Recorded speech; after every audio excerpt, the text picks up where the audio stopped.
Forever lasted 3 years, 5 months and 20 days. My calm, quiet, predictable existence started turning to shit 2 weeks earlier. My name is Mark and my wife of 3.5 years is Carly. We met at a career days event while I was earning my master's. She was extolling the virtues of the company she worked for. My degree and her company weren't a match, but we were. After a few cookie-cutter dates, things just caught fire. The karma was there. She was 6 months removed from an engagement, and I had been playing the field for the last 2 years. We spent most of my free time together. She was working a salaried position and I was knee-deep working on my thesis. We were both fairly conservative when it came to starting to have sex, but once it started there was no doubt we belonged together. We were married the summer after I graduated. We professed that our love would last forever. I landed a job geographically close enough to allow Carly to keep her job. I work in network solutions for a company based in northern Indiana. I'm a project manager and have a dozen people reporting to me. When we do a major client setup, a group of 4 or 5 of us will travel to the customer site for upwards of a week. I don't decide who travels. We have a group of project managers and my boss, Dennis, to make those decisions. We try to make sure everyone gets their feet wet doing on-site installs. This time I had 2 guys and 3 women. All had at least one on-site install in their background. At age 27, my master's degree was paying big dividends. All but one of this crew were older than me. This client had been difficult to work with, so the maturity of the crew would almost certainly be an asset. It didn't take too long for the first angry encounter. We arrived at 8 a.m., had the introductory meeting, and then started implementing our solution. It was mid-morning when their so-called expert lost his temper with Leanne. She is one of my more qualified people. Along with their site manager, I helped defuse the situation. Leanne was visibly shaken. I took her to the coffee room to give her a little time to recoup. After about 15 minutes she returned to her desk. Unfortunately, this whole scene would repeat itself shortly after lunch. Their resident expert was sent home for the day. I tried for a half hour to get Leanne calmed down, but in the end I sent her back to the hotel. Leanne joined the team for dinner. Afterwards I told them I was going to run around the park by the hotel and invited any or all to join me. Leanne was the only one to accept. We really didn't say much while we jogged until she broke the ice. Her voice was more pleasant than usual. You know, we could run away and live happily ever after. Go lay on the beach and enjoy ourselves. What brings that on, Leanne? Well, you know, just up and go. Leave everything behind. Leanne, let's not go there. You know the company policy about managers and those they manage. Okay. I sat in my room, quite dumbfounded by that discussion. I talked with Carly but didn't bring up Leanne's actions. Leanne had always been less than pleased that I was her superior. You know, the little snipes, the rolling of eyes, all the body language that indicates a lack of respect. I didn't know where today's conversation had come from. In the morning I approached Leanne. Things okay today? Quite curtly, I'm fine, Mark. Thankfully it was an uneventful day. Their expert expressed his doubts about what we were installing, but he didn't lose his temper. My team and I had dinner again. While waiting for our food, a guest ran into a server, knocking the tray of food to the floor. The guest was a jerk, yelling and screaming. After dinner I jogged by myself. I talked with Carly, then turned on the 10 p.m. news. I heard a knock on my door. I opened to find Leanne with her coat on. Hi Leanne. Everything alright? The tone of her voice was different. Just wanted to show you something you might like. She proceeded to unbutton her coat and displayed her naked body to me. Leanne, cover up. Thanks for the offer, but no. Go back to your room. I'll see you in the morning. She gave me a mock sad look, then smiled. Okay, bye. I decided I needed to alert Dennis. I sent an email requesting a moment of his time to talk privately about Leanne. That email would turn out to be very valuable for me. In the morning I approached Leanne. Things okay today? Quite curtly, I'm fine, Mark. She's good at what she does, but her behavior was nothing short of bizarre. Dennis responded to my email, later in the day, that he would try to get with me when I returned. Nothing unusual the rest of the trip. Things seemed to be fine back home. Leanne was just as brusque as she'd always been. I hope that whatever caused those 2 nights of strange were in the past. Stupid me. Sunday evening I received a text from Leanne. That was the best sex I've ever had, with lots of low-V stroke emoticons. I hadn't seen Leanne since our plane landed on Friday evening. She must have mistakenly chosen my phone number when sending her lover a text. I did not respond. I would talk with her in the morning. The thought of Leanne with a lover was hard for me to imagine. Just saying, but the same could easily be said about me. Leanne, I think you mistakenly sent me a text last night. Quite curtly, Mark, I didn't send anyone a text message last night. I didn't press the issue. She was knee-deep debugging a problem. I had a very busy day myself. Tuesday night I received a sexting message from Leanne, complete with a naked selfie. Could the sex with you get any better? I don't think so, with more of those lovebird emoticons. I sent another email to Dennis, reminding him of my attempt to have a private conversation with him. He replied and apologized for not getting back to me. However, he put me off until next Monday, as he was out of town. Leanne called in sick on Wednesday. I would have to wait a day to confront her. My day was about as average as it had ever been. I really didn't expect it when someone called my name as I was getting into my car. Whatever I got hit with was sufficient to knock me out. I awoke in the air. The police took my statement and brought me up to date. Apparently Terry, Leanne's husband, had decided that I was having an affair with Leanne. He did an excellent job of beating the shit out of me. I had a concussion, 2 broken ribs, a hernia, and a broken hand. My face was heavily bandaged. Terry had left copies of Leanne's text and sexting picture with my unconscious body. The photo had been colored with a black marker to hide the face, tits, and pussy. Unfortunately, he had delivered the same copies to Carly.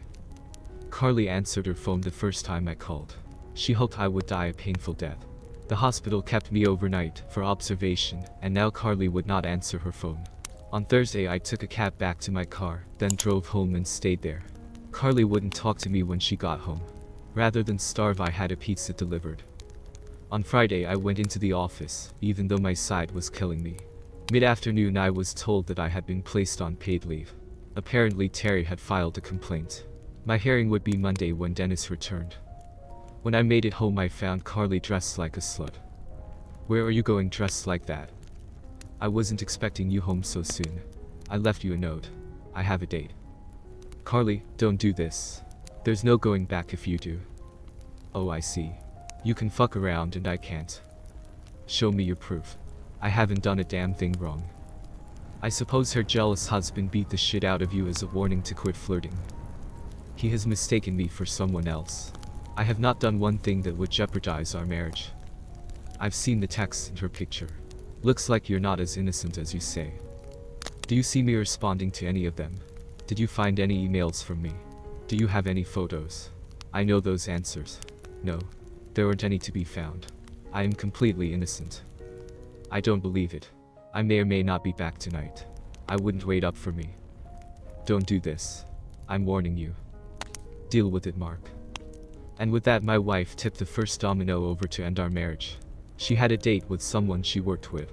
It was her idea of revenge for what she thought I had done. Her note said basically the same thing she had just said. I was pawn scum and she intended to have some fun too. After our heated exchange I laid down, trying to get comfortable. It didn't work. I left a note for Carly. "Something is really wrong. I'm headed to the ER. It's 6 p.m. Friday. Tests revealed I had a ruptured spleen. I listed my brother as my emergency contact. They operated, stitched the spleen, and then zipped me back together. I awoke to the sound of beeps and hums. I drifted into and out of lucidity until I was greeted with a sun-filled room. After eating their suggested diet I sat pondering my situation. My confusion was interrupted by my cell phone buzzing. I didn't recognize the number but answered it anyway. "You're one dumb fuck. I thought you were smarter than that, but no.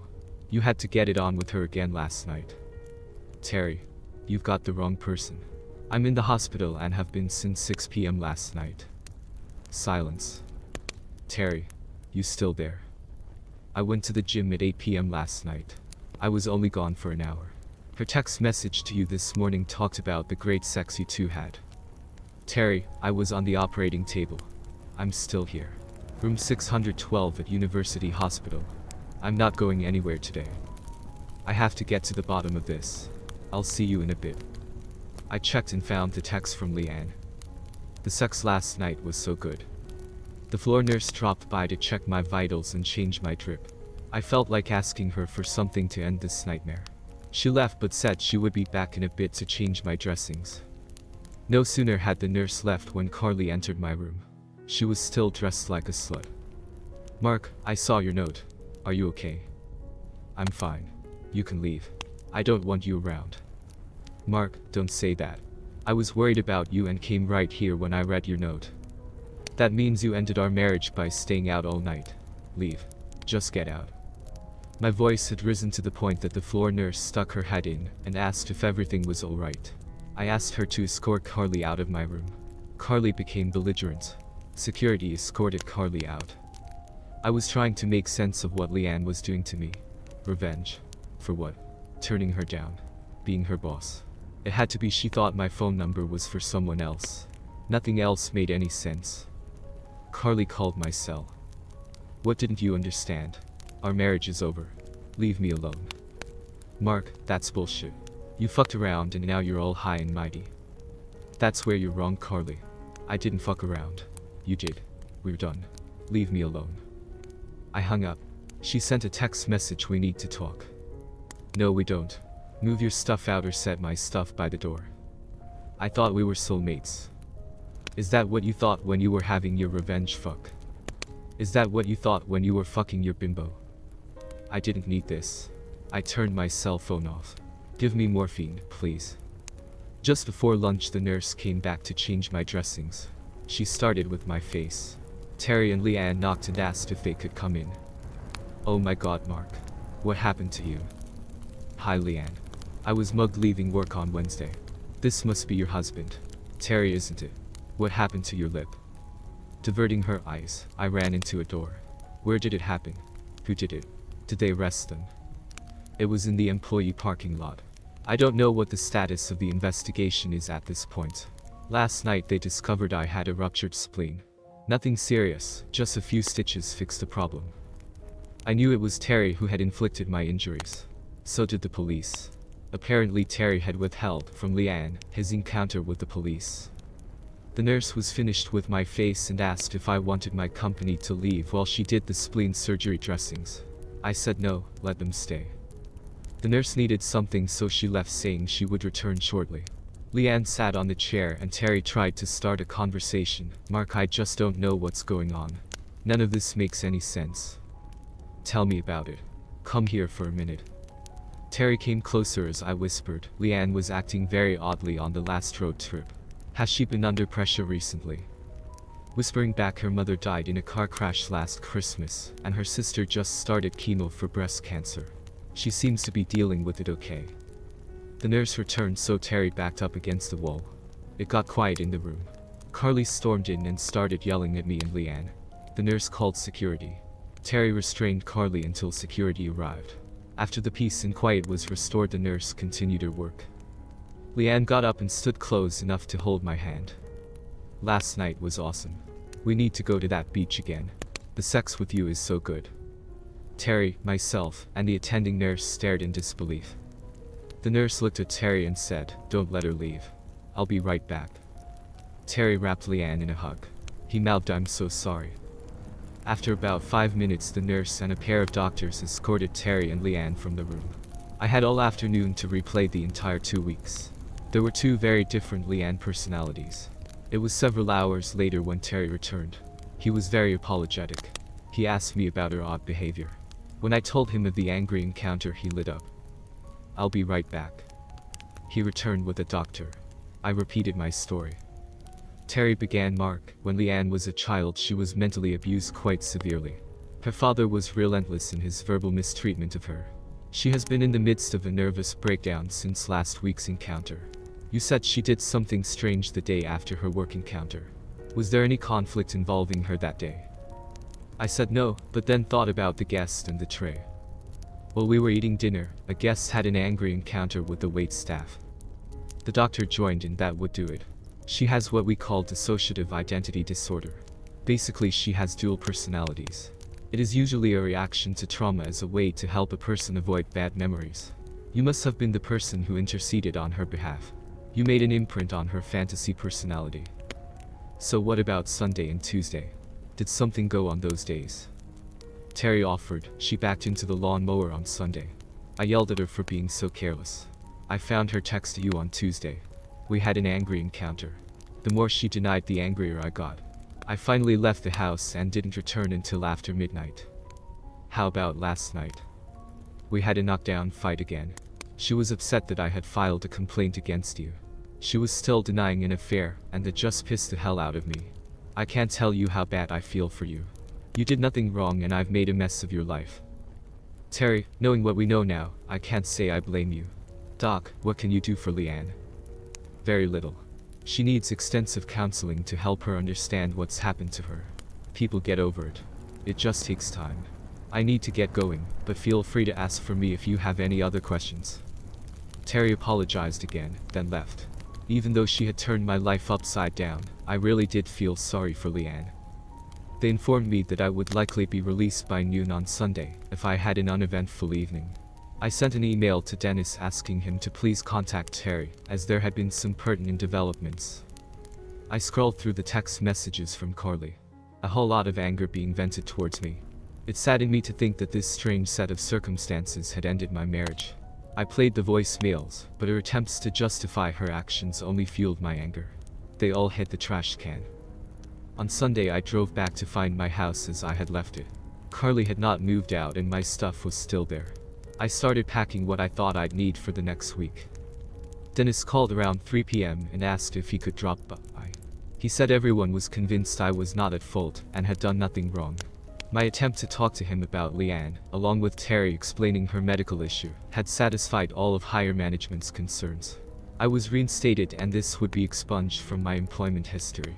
Leanne had been placed on unpaid leave. I had just placed the last sack in my car when Carly pulled into the driveway. So like some chicken shit you're just going to turn and run. What a fucking pussy. Carly, Leanne had a nervous breakdown. Nothing she alleged ever occurred. She's under observation at university. You should talk to Terry to confirm what I'm saying. I'm cutting my losses and I'm going to start over with someone who I hope thinks before she acts. I thought that was you. I couldn't have been more wrong. Thanks for the good times, but I really never want to see or hear from you again. Mark, don't go. She made it up. How was I supposed to know? Mark, please don't go. Carly, it doesn't work that way. I don't plan on spending the next 40 years worried if whatever I've done that day is enough for you to go to the bar and fuck whoever happens to be there. I won't stay married to a woman who uses her cunt as a weapon of revenge. Mark, no. This is just a big misunderstanding. We can get by this. Don't go. I'm sorry. Please. I shook my head and closed my car door. She's convinced we can get past this misunderstanding. Are you fucking kidding me? A misunderstanding. The tone of the text and voicemails had certainly changed. Apparently she thought I would get over this as a few days. My hopes for an amicable divorce were not to be. We have no kids, no pots of gold to divide, yet the judge orders 2 months of weekly counseling sessions. Apparently Carly saying she didn't want a divorce was the reason behind this roadblock.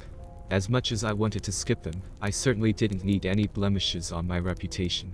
The first session ended badly. The counselor tried a divide and conquer approach. I sat in an empty conference room while Carly stated her case. Then we swapped chairs. Mark, tell me how you feel. How do I feel? Pretty simple. I won't stay married to a woman who uses her cunt as a weapon of revenge. Game over. Good night, Doc. Mark, you do realize she thought you had cheated.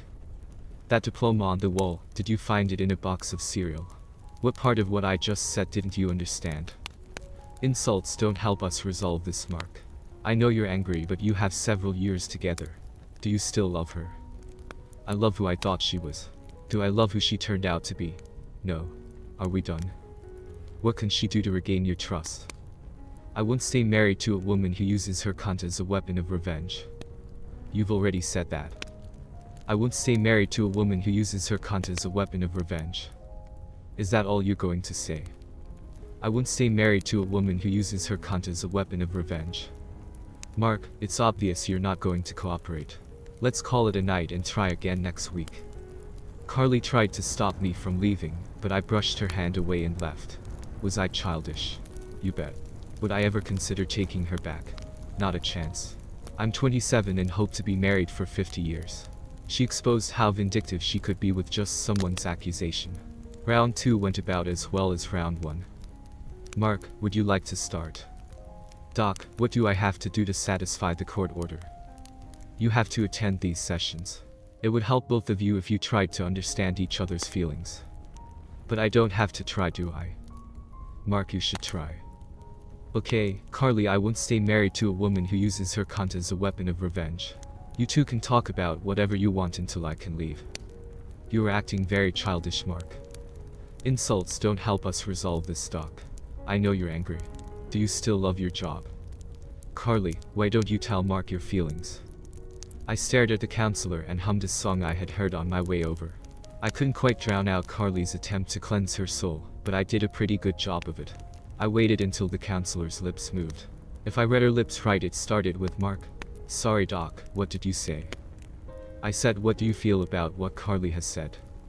I won't stay married to a woman who uses her cunt as a weapon of revenge. I heard the sobs and watched the counselor putting her notes away. My attorney called the next day and said we needed to appear before the judge. Your Honor, my client has attended the sessions as ordered. He has no desire to stay married. There is nothing the counselor can say or do to change that. There is nothing his wife can say or do to change that. The counselor has indicated he's not being cooperative, yet this court and the counselor refuse to listen to what my client is saying. Pouring water on the ashes, where the bridge used to be, won't rebuild the bridge. Please grant the petition. Thank you. That's why I paid him the big bucks. Petition granted. I must be some kind of lightning rod for a certain kind of woman. Carly was turning out to be as crazy as Leanne. She would wait for me after work. She would run into me at the grocery store. I would never give her the satisfaction of explaining her actions. Her text messages invited me out on dates. No matter what I said or did, she persisted. I finally found something to slow her down. I responded to her offer to go out on a date. Carly, my new wife would appreciate you not communicating with me anymore. Have a great life, Mark. That seemed to do the trick for a week. You're not married. I didn't say I was, but when I do find my new wife, that's what she will say. Please move on. I have. Well, that hasn't stopped her. I have no doubt she will complicate my attempts to find another woman. I'm trying to date again. It might be hard for some to imagine me with a lover. With that said, the dating scene isn't something I excel at. I love who I thought Carly was. So far, nobody is living up to that. I'm in no hurry. A divorcee from accounting looked me up. I cleared it with Dennis before I asked her out. After a few dates, she indicated she just wanted a FWB relationship. The morning after I spent the night with her, for the first time, Carly sent a text. Do you love her? None of your business. I still love you. I'm sorry. Too little, too late. In the back of my mind, I can see you all watching my demise play out on Dateline. Leanne returned to work and was placed under the supervision of another manager. I do my best to avoid her. She has never said or done anything odd again. The police didn't want or need me to cooperate to convict Terry.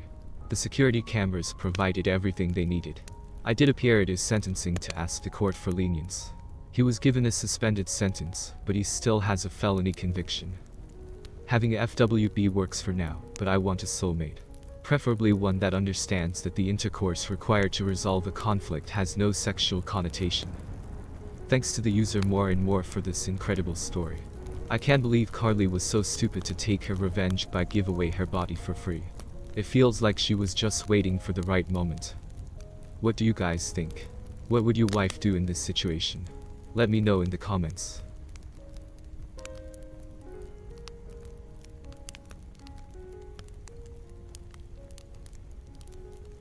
She was home by 9:30. She was always home by that time on Thursday, sometimes a little earlier. Couldn't be too careful. It was always 10:15 on the dot when he came home from his lodge meeting. You could set a clock by it. Her father got him into it, he only went along with it to please them both. But after he joined, he found he enjoyed the civic service aspect. He was so good at organizing fundraisers and social events that he was nominated and elected to the Board of Governors.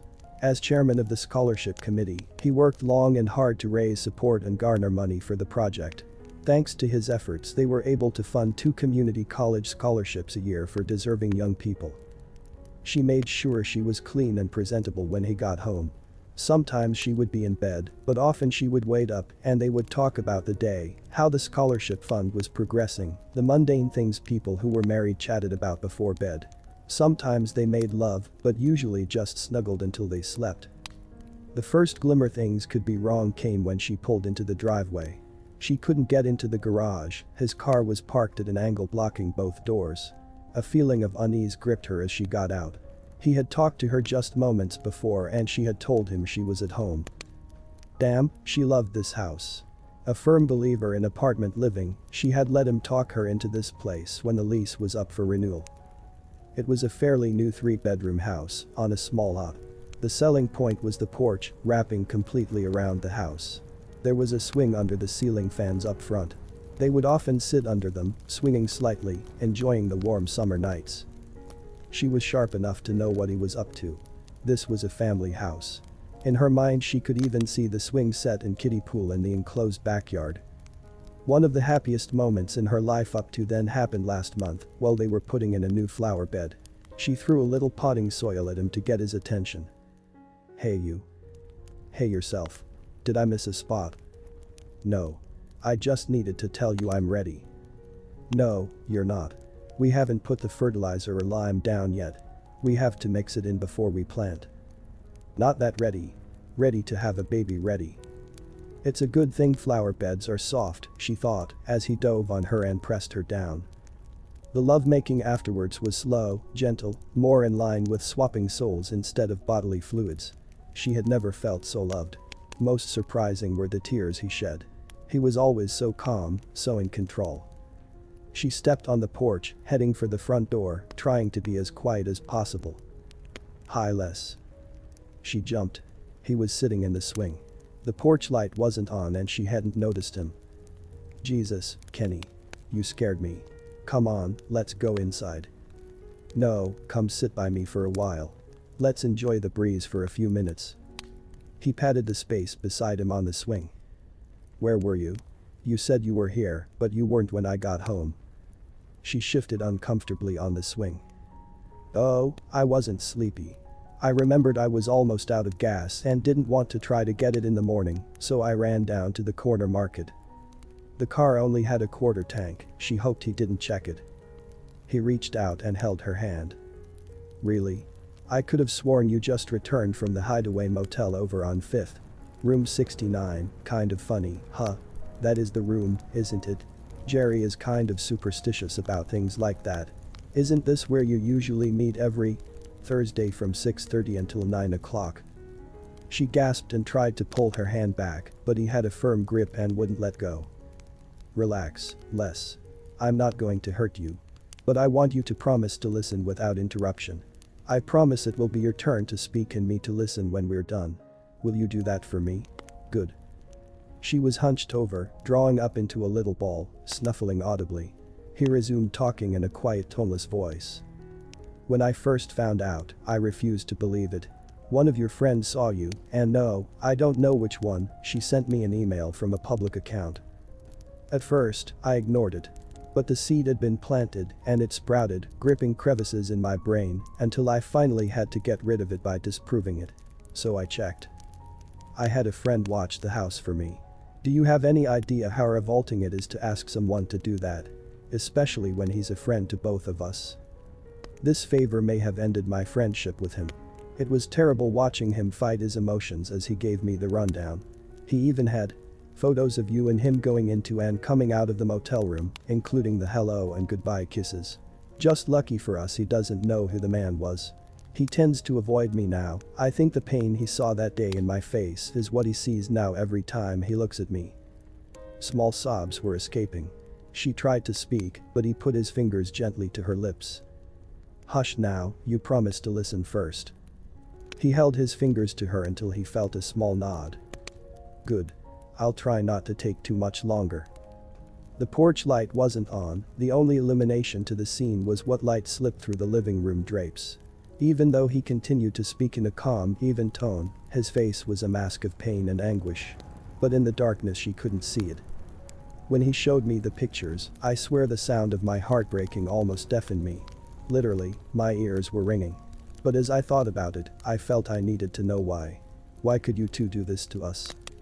For the first time his calm broke and a shuddering sob slipped out. He breathed deeply for a minute, fighting for control. Your own sister, Leslie, how could you? When your mom died she stepped in and practically raised you. You have to know, at 15 the last thing she would want was the responsibility of a 9-year-old. But she stepped up. Missed dates, dances, school activities so she could be available for you. Your dad told me one year money was so tight that she gave up Christmas so you could have something under the tree. She loved you more like a daughter than a sister. You know she will eventually find out. Even though she deserves the truth, I'll never tell her. I love her too much to inflict such pain. Maybe she can forgive Jerry, she's the best woman I know. But forgiving you, Les, I don't know if even her heart is that big.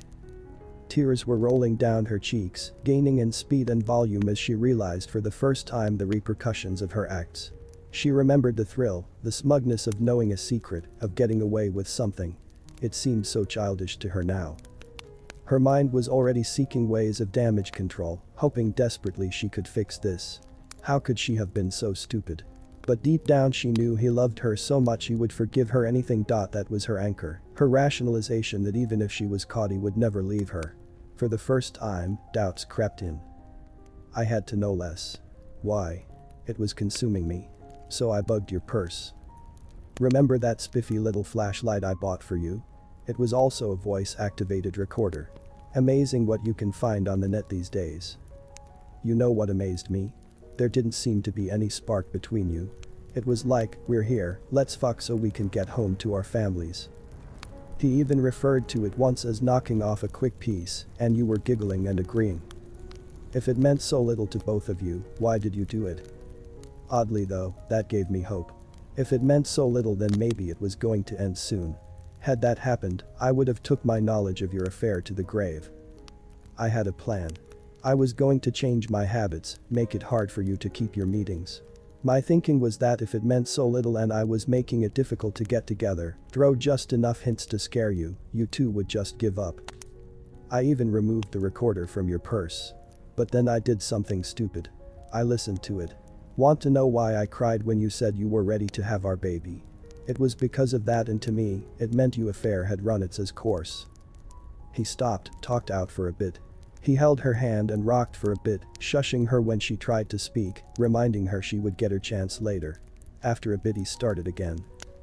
Then I listened to that damn tape. That was your undoing, Les. I heard you tell him that this was the last time. When he said forever. I swear I heard angels. But it was demons, gnashing their teeth in glee. If you can't remember your answer, I've still got the tape. He hit the button on the tape and she heard her world end by her own words. Of course not Jerry. Just long enough to get pregnant. I love him and I want to be sure it's his. 2 weeks after the doctor confirms I'm preggers, you'll be back in the saddle. We may have to meet more often. All my friends say being pregnant makes you horny all the time. Just be glad Kenny will be there to take up the slack. Even in the dark Kenny could see the paleness in her face. Rapid, shallow breathing indicated the start of hyperventilation. He waited until her breathing returned to normal. You have no idea what went through my head, Les. Ugly things, things so vicious and vile I'm ashamed they occurred to me. I was going to destroy you. Maybe kill Jerry. A slow, miserable, torturous death. Finally I calmed down and thought it through rationally. I've been considering what to do for the last 2 weeks. It took me a while, but I came up with the perfect revenge. I bet you're dying to know, aren't you, Les? She was terrified. Well, honey, here it is. It was so simple I don't know why it didn't occur to me earlier. You don't get to love me anymore. It will never again be Kenny and Les. From now on it's just Kenny, just Leslie. We are no longer one. We'll never have children. The 2 girls I wanted because I thought there should be more like you in the world will never be. The little boy with your grace and my size. He will never exist. We'll never go to Lama's class together. I'll never rub your tummy with lotion to minimize your stretch marks. I'll never hold your hand and cut the cord in the birthing room. The childhood illness, seeing them off to kindergarten, middle school, high school graduation, college, will never happen. No birds and bees talks, no celebrating sports triumphs, consoling them when they lose, no driving lessons. No losing sleep when they first start dating. No grandchildren. When your hands tremble so bad you can't cut the cake celebrating your golden anniversary, it won't be mine helping you steady. You'll never get to grieve me nor I you when one of us finally passes. This house we both love so much. I rescinded the offer to buy. We'll never own it together. It will never hold another memory of us. Finally his tears came. You killed us, Les, just as sure as if you put a gun to our heads and pulled the trigger. I've thought about it a lot. I'm tired of thinking, tired of crying, tired of feeling lost and alone. There has to be a good woman out there looking for a guy whose only talent is loving her completely, knowing his love and trust will never be betrayed. Not next week, not next month, but soon, Les, soon I'll start looking. She has to be out there somewhere. He let go of her hand and stood, absently brushing his pants. I'm going now, Les. I've already took what I wanted. It was very little, I wanted nothing to remind me of you. I didn't take one picture of you, or of us together. I've got enough mental images to last me the rest of my life. He walked to the end of the porch and turned. I hope you find someone, Les. Remember this when you do. I'm not leaving town or changing jobs, so we'll see each other from time to time. Please don't embarrass us by trying to talk. I'll walk away. Quietly if I can, loud and rudely if I have to. One more thing and I'll go. It's up to you to tell your family. You made the mess, clean it up any way you want, as long as you don't make me the bad guy. Just say we couldn't make it work and I'll back you. Oh, I forgot. One more thing. Tell Jerry to stay away from me. If I'm at a bar or restaurant or any public place and he sees me he should leave. I would never physically hurt you, but he deserves nothing, and honestly, I don't know if I would even want to control my anger. He was about to get in his car when the shock started to wear off. Running to him, she grabbed his arm. Wait, please wait. You told me I could talk when you were done. Please sit back down. Let me explain, beg if I need to. I swear I'll never touch another ever again. He gently removed her arm. Les, never, and I mean never, touch me again. I just did something I swore I would never do to you. I lied. I don't want to talk to you, don't want to hear your explanation or justification, don't want to hear your promises. We're done, Les. You don't know how sorry I am. He never said another word, just got into his car and left. She sat on the front steps, crying uncontrollably as he pulled away. This is the end of the first story. Now let's start the second story. Tom waited in the car for his son to come out of the house. It was his weekend with the boy and, like most 5-year-olds, it took the kid forever to get ready. Once upon a time, Tom would have helped to dress him and find the socks that were tossed chaotically over the bedroom, plus the backpack that would have gotten hidden behind a chair or in the closet, but the house belonged to his ex-wife's new husband, so Tom waited outside. Tom's ex, Randy, was probably chazzing after Liam as she tried at the same time to get herself ready to go out. That thought made Tom smile. She was always stressed under pressure. And when she was stressed, she lost her temper. Be on time, please. Randy had commanded. This dinner is important to Hank. He has clients coming in from Asia. This meeting is critical to his business. Tom had kept quiet during the telephone lecture. He did not, for example, say anything about how he was always on time or how it was Randy, Hank, and Liam who were always late. He also said nothing about how he did not give a shit whether the dinner was important to Hank or not. Hank had, after all, talked Randy into his bed while Randy was still married to Tom. Tom did not say how Hank only wanted Randy to be his arm candy because her rack looked nice in a low-cut dress when he had client dinners. Most importantly, Tom said nothing to Randy about how, if anyone had asked Tom what he wanted, the answer would have been just a couple of minutes to disembowel Hank with a rusty knife and then garrot him with his own intestines.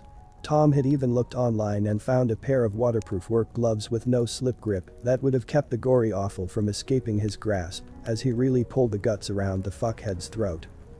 He said none of that though, and just kept quiet as he listened to the squawking on the other end of the phone.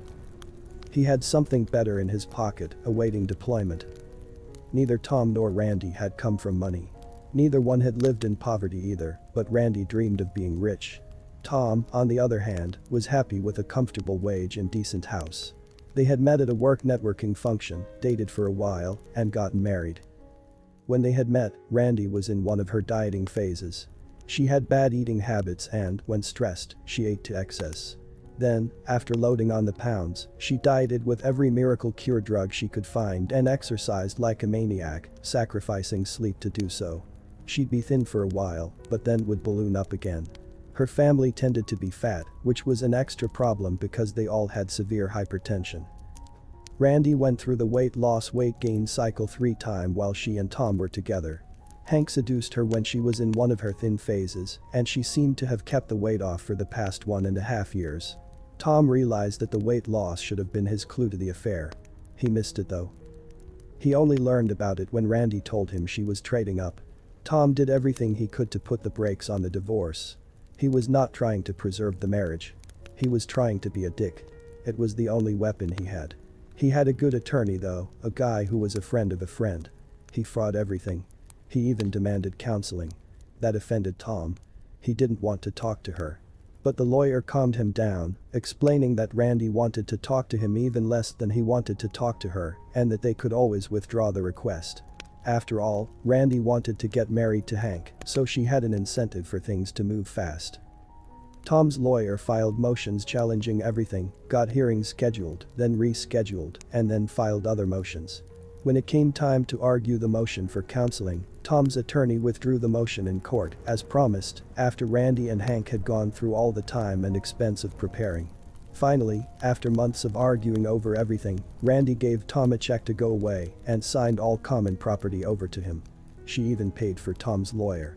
Since she had no money of her own, it was obviously coming from Hank. Tom called it a win. The divorce had just been finalized a month before. Randy and Hank had gotten married shortly afterwards. Tom had kept Liam while the happy couple went on their honeymoon. Now, it was time. The final piece of payback. And this one did not involve anyone's intestines. The door opened and Liam came bounding down the steps and ran along the walkway. He did not understand why he had to live in 2 houses, but it adapted. Tom got him belted into his car seat and gave him a tablet with a movie on it. He walked up to the house. He knocked on the door. After a moment, Randy opened it, looking unhappy. What? She was trying to put on her earrings, make sure her hair was perfect, send out a text message to her new husband about her status, and get out the door in her little black dress and stiletto-heeled shoes, all at once. Had to share a story with you, Tom announced with a smile. Randy had always complained that his stories were long and boring. She was about to say something like that now, but Tom held up his hand. It's about the lottery. That stopped her. Despite herself, she was interested. Randy's fantasy was to win the lottery, especially the Gigantoball. The prize amount had recently been over $2 billion, one of the largest ever, and the winning ticket had been sold in their neighborhood. The story had been all over the news. But no one had come forward to claim the prize. An intrepid reporter had even pored over security video footage from the store that sold the ticket, but it was not possible to tell who bought it. Now, unfortunately, it was past the time to claim the prize, so the money just rolled back into the prize fund. Some guy won $2.2 billion a few weeks later. Randy was waiting for Tom to tell the story, but instead of speaking, he held up the ticket. Randy squinted to look at it. She was too vain to admit that she needed glasses. It's the winning ticket, Tom said. For the $2 billion drawing they were talking about back when we split up. He handed it to her. Surprise hit Randy's face. Or, it was.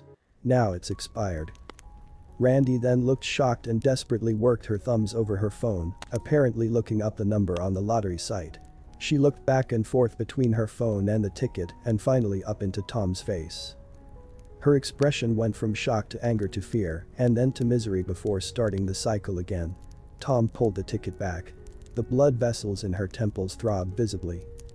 See, I bought it just before you hit me with the divorce papers, which was actually the day before they announced the winner. It would have been part of the divorce settlement. Sure, my part would have been several $100 million after they deducted for paying a lump sum and then took out taxes, and this is the important part, so would your part. And there was no fucking way that I was going to let that happen. That's right. I walked away from a lot of money and did it for spite so you would get nothing. That's how much I hate you. You and Hank have a nice night now. Randy had not said a word, but her jaw was working up and down, her neck muscles were tight, and she grabbed the door jamb. Tom turned and walked back to the car. He half expected Randy to follow him screaming, but nothing happened. He and Liam drove away. Randy's father called Tom on Sunday afternoon when he would normally be getting Liam ready to go back home. One of the unwritten conditions of the divorce was that Hank would under no circumstances ever communicate with or get close to Tom. The call was to tell Tom that Randy had suffered a severe stroke on Friday night as she was getting ready to go out. Hank had only discovered her condition when he returned from the dinner that Randy failed to attend. By the time she got medical help, she was in bad shape, paralyzed on one side, blind, and unable to speak. Randy's father asked Tom to keep Liam for the time being until she got the therapy she needed and got back to normal, whenever that might be. Hank was going to have to spend considerable time taking care of Randy now. Tom agreed to keep Liam for the time being and, on Monday, would ask his lawyer to file papers to make the temporary custody official for the time being. Hank would not oppose it, Randy could not. That night, before he went to sleep with a huge grin, Tom took one last look at the lottery ticket and marveled how a world of possibilities opens up when you have a great Photoshop app and a reputation for honesty.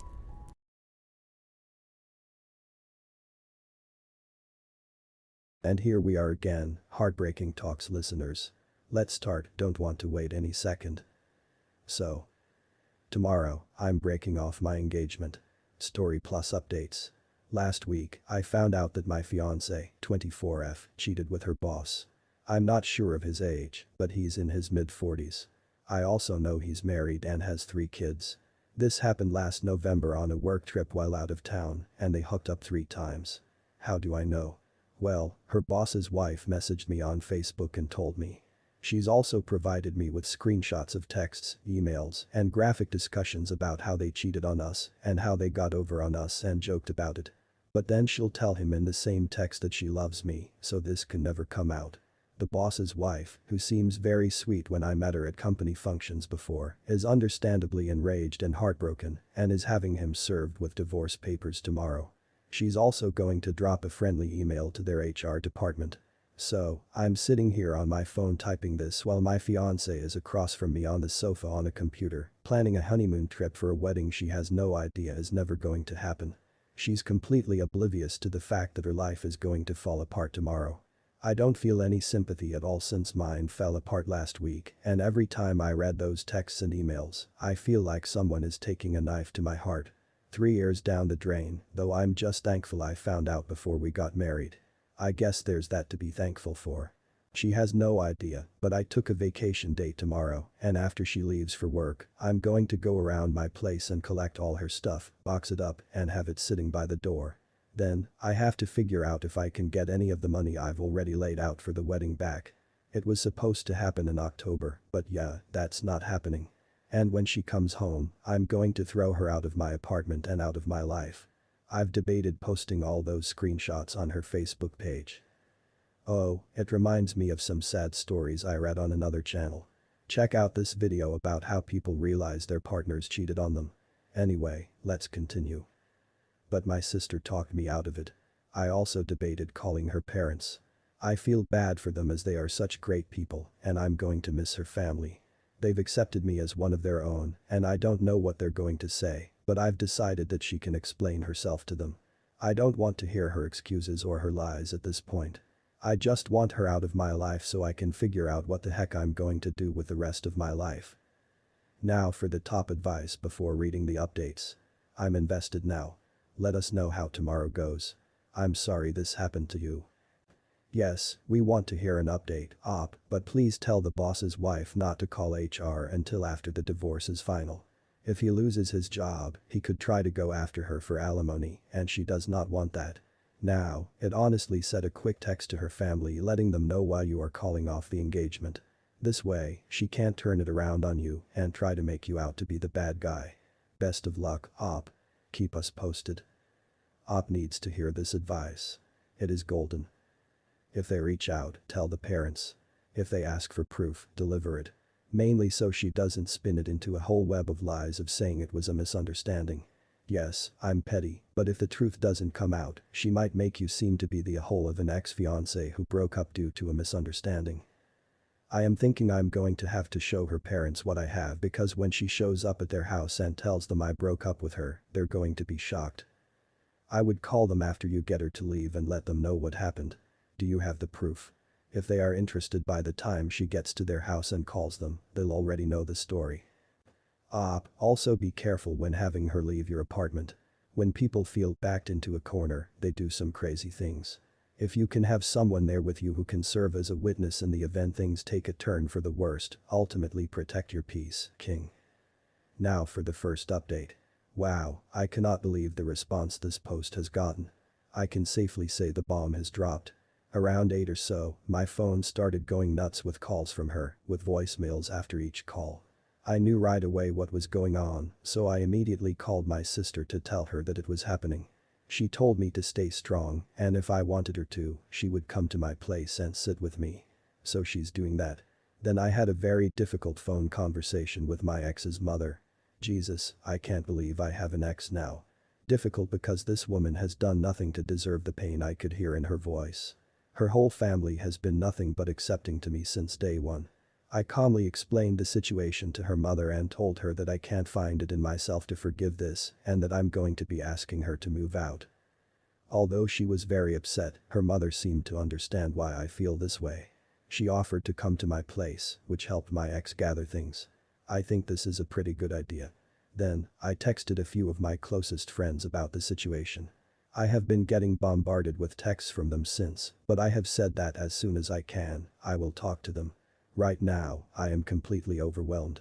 I listened to one voicemail from my ex, and it was what I expected. Crying and asking me to call her because we really need to talk. I called her back, and she didn't answer, so I started texting her. When she called me immediately, she told me how sorry she was. Why did I call her mom? Why did I involve other people? So I lost it. I asked her how she thinks I feel having to go get tested for STDs because my fiancé cheated on me. Do you know how embarrassing that is? So at least she didn't deny what she did. I told her she needs to come this afternoon and get her stuff out of my place and that we are finished. She said we'll talk more later, but I cut her off and said there's not a whole lot to talk about, is there? I also asked her how she and this guy could talk crap about me and his wife. Like they made fun of her for gaining weight after having 3 kids.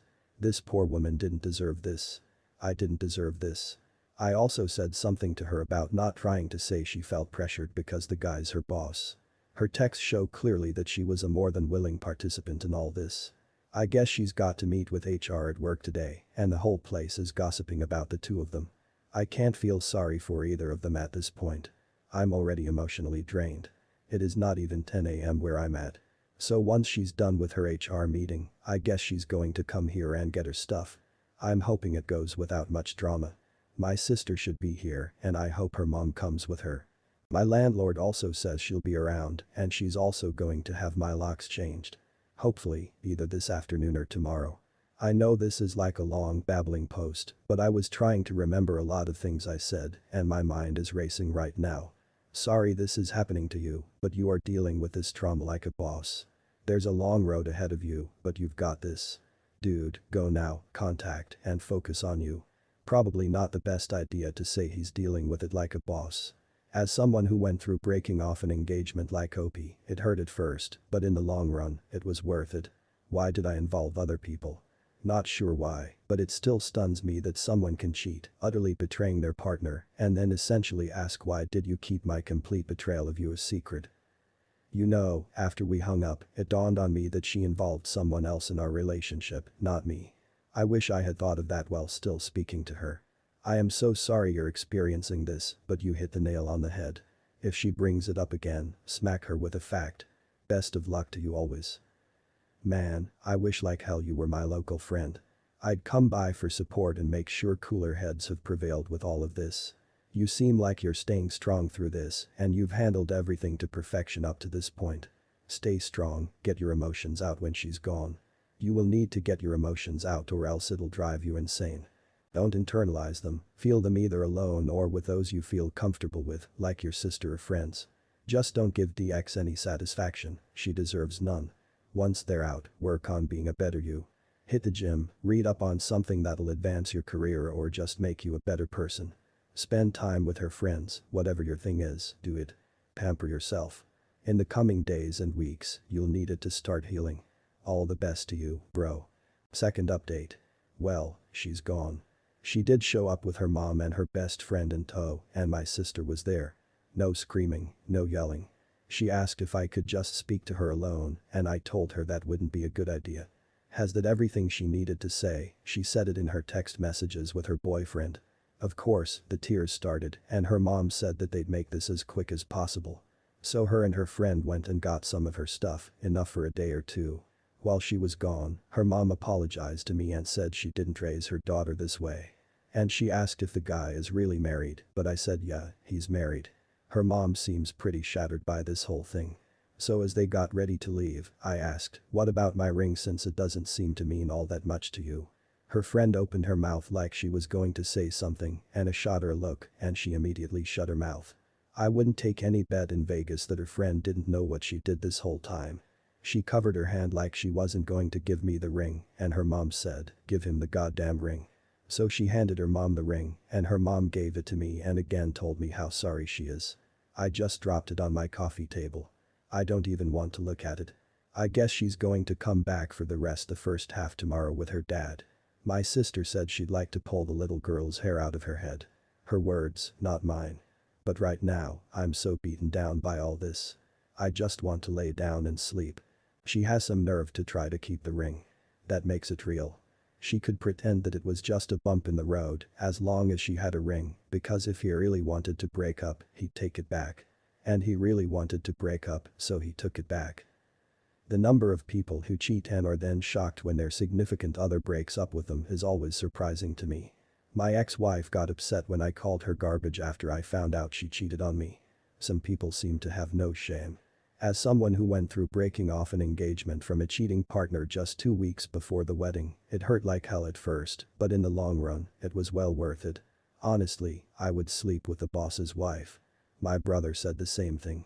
Do you know how things are going at the boss's house? I have no idea, but I'm sure it's not fun there right now.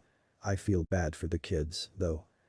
In my last story, I took revenge on a cheating ex. I went overboard, and this is an update. Recently, I found out that my ex had a flirtatious relationship at work with one of her managers at a restaurant where she works. This involved dirty talking while on shift, compliments, photo sharing, and plans to hang out. I found out and told her not to text the other guy again and blocked him. Well, something told me to check her phone again, and it didn't take long for her to respond back to his texts on iMessage, thus continuing the contact of cheating on me. What's worse is how she described getting caught by me as hilarious, funny, and that she'll reach out to this guy when we're done. She made me sound like a doormat, a joke, an option, as if everything we had was a plaything for her to play with. Feeling emasculated, embarrassed, and surprised she could ever talk about me like this to another man, I posted her incriminating screenshots to her social media feeds, Instagram and Snapchat stories, since I had access to the accounts, and sent those screenshots to the guy she was cheating on me with, her boss at work, since she was doing it with another manager at the restaurant. I also sent them to her mother as she was texting this guy the whole week I was helping her mother move to her new home. The guy responded immediately, and her boss and mother have yet to respond. She later called me back to apologize about the ordeal, but the damage was already done. I told her about what I did, and to screw her, I think I went overboard as this is something I'd never done, take revenge on someone by screwing them over. Now for the top comments before reading the updates.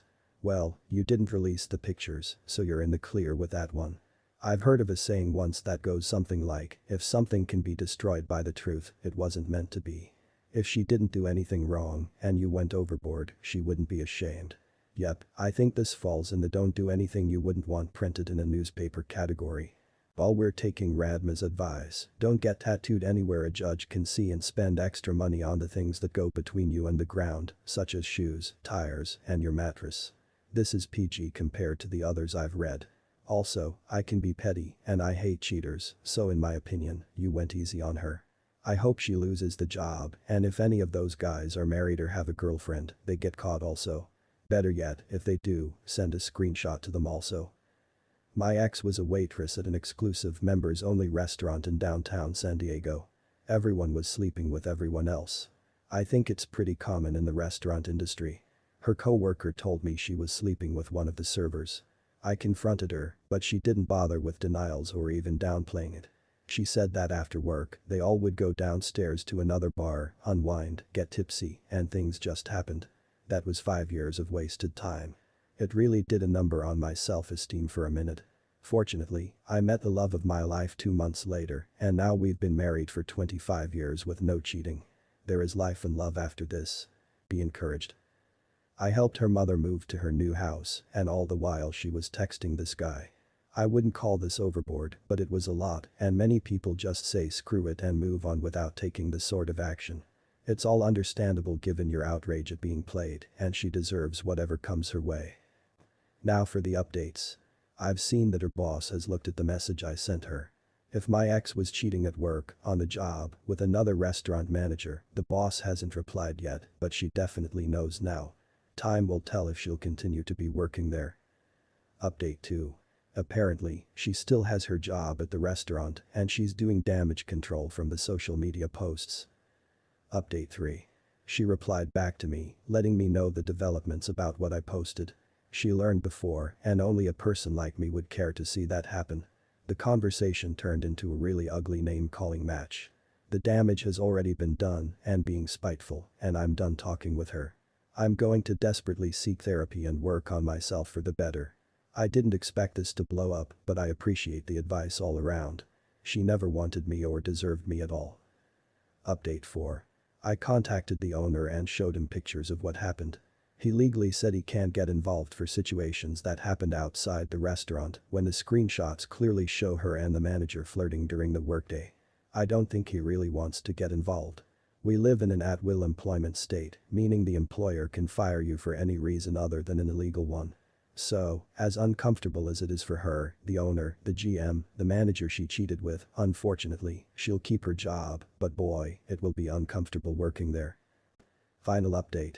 The guy she cheated on me with is a single father co-parenting with another woman. I found out who the woman was and showed her all the screenshots. Unfortunately, she saw them texting each other well over a year ago and that she told him to not text her anymore because she doesn't want him hanging out with anyone that doesn't like the mother of their son.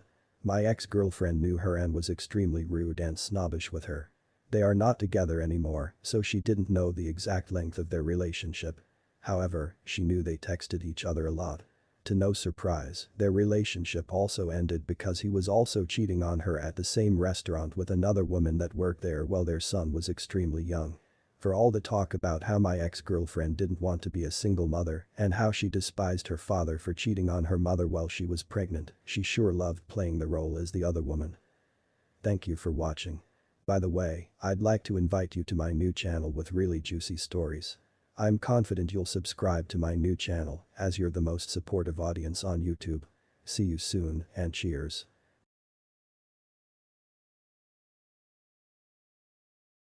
Today we have cheating stories from the user More and More.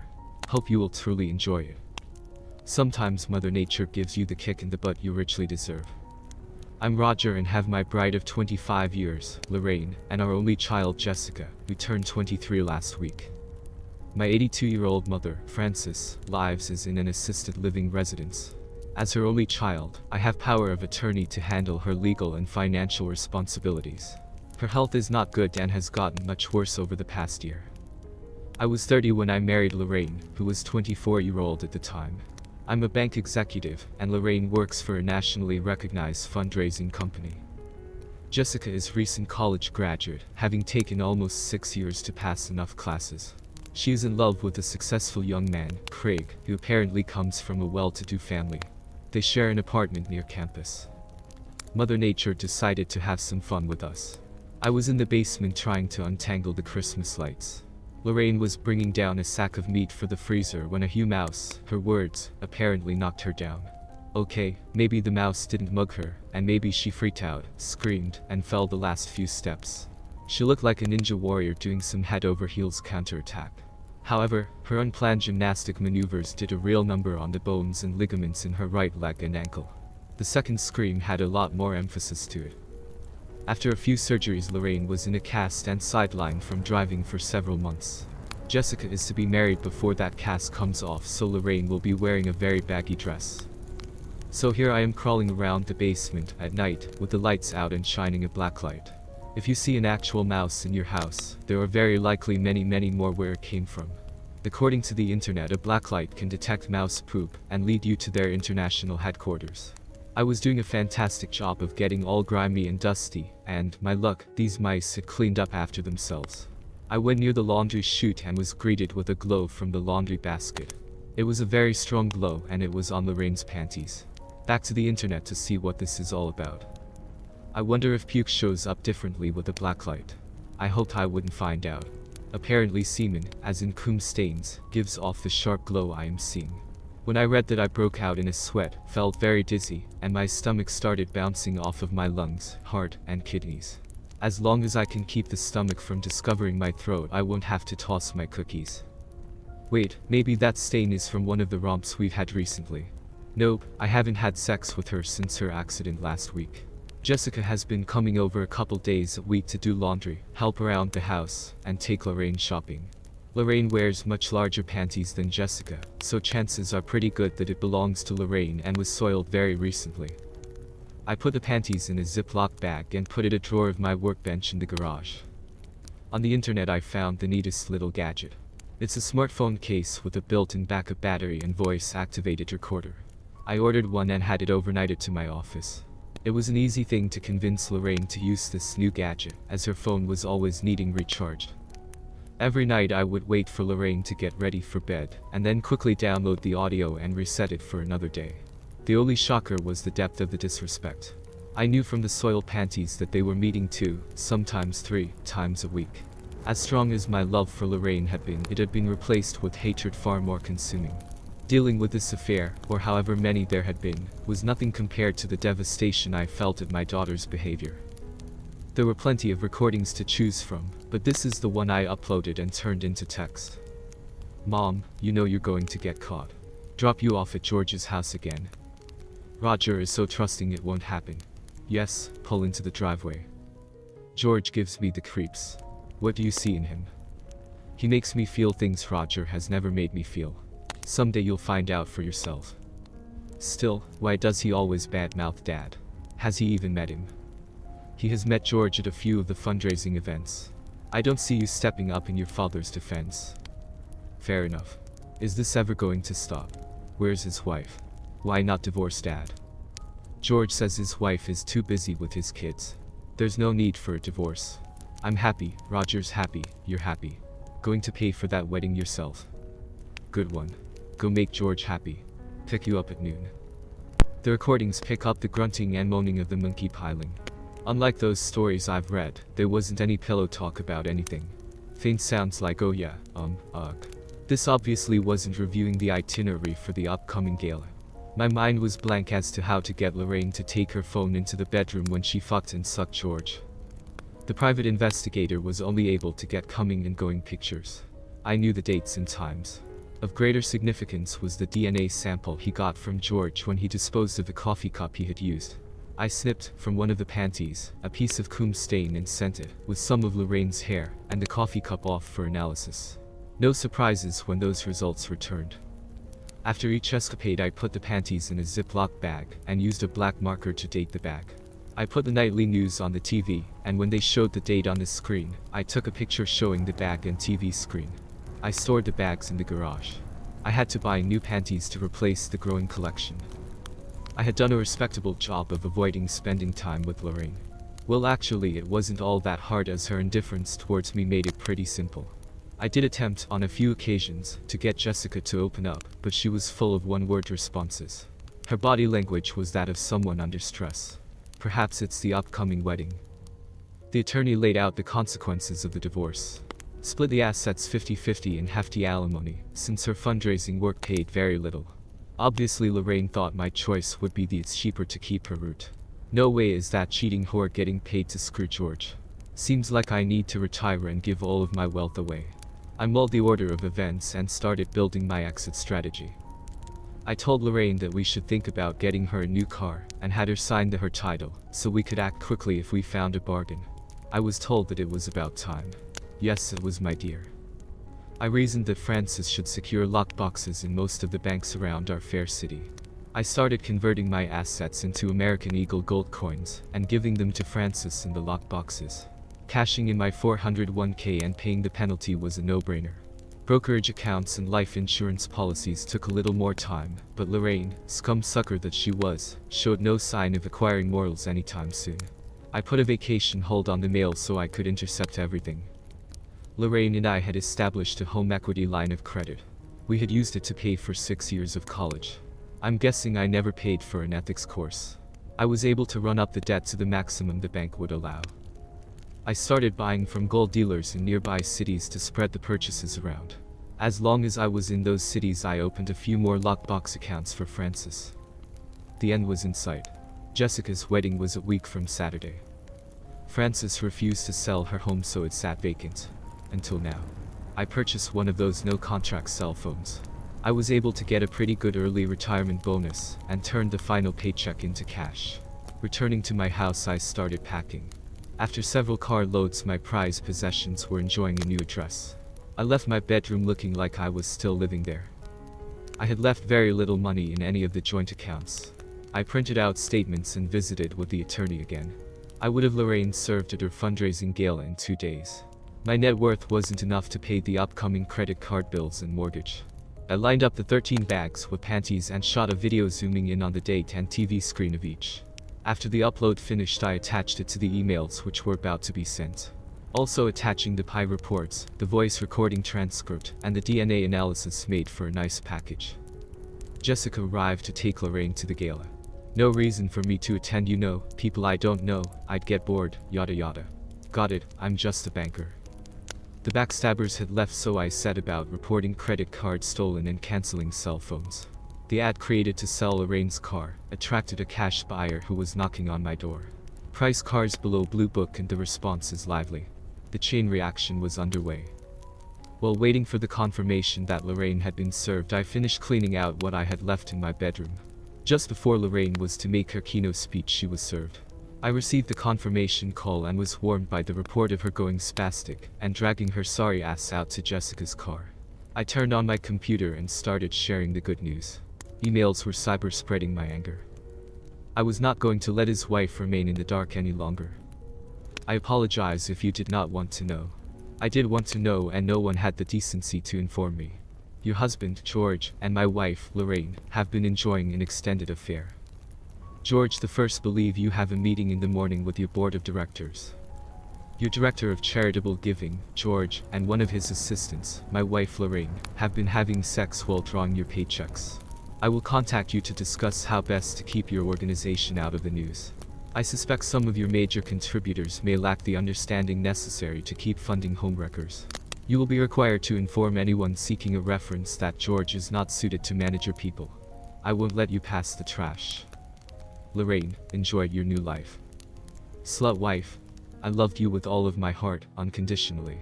It wasn't enough for you. I have resigned from my job and moved out of the house. I have converted all of our assets to cash and given it away. We have few assets left, so whether you get half of them or all of them, we will be in bankruptcy within a few months. You might be able to live with your boyfriend, although his life is about to be turned upside down. What I can never forgive is your corruption of Jessica. May you die a slow, miserable death, you worthless slut. Roger. And the one that hurt me the most, Craig and Jessica. It is with a very heavy heart that I must inform you that I will not be escorting Jessica down the aisle at your wedding. I have recently learned that her view of wedding vows and mine are completely incompatible. Jessica has not only known of her mother's infidelity, but has worked to facilitate it. Helping to systematically destroy my 25-year marriage leaves me no choice but to excuse myself from your wedding. Craig, I could not look you in the eyes and deliver to your arms someone who thinks that marriage vows are only something you babble during your ceremony. If I said nothing and she eventually follows her mother's tutoring, I could not live with myself knowing you would be feeling the same pain and suffering I am enduring.